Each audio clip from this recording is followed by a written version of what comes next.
Okay, here's another example on setting up percent proportions.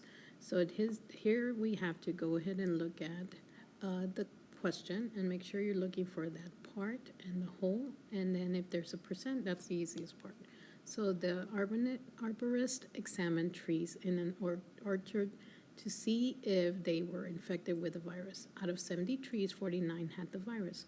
What percentage of trees were infected with the virus? So we're going to look at what the numbers are given.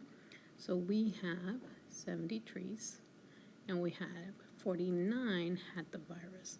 So that means we are looking for the part and the whole.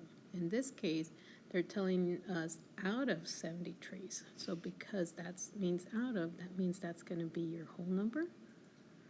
49 had the virus, that's going to be your part, and we're looking for the percent.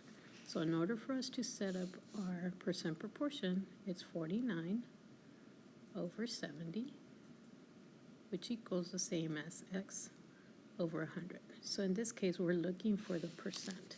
Now, when you write this in your assignment, this is going to look like 49 / 70, and then x over / 100. So make sure you go ahead and write this down and then try the next one on your own.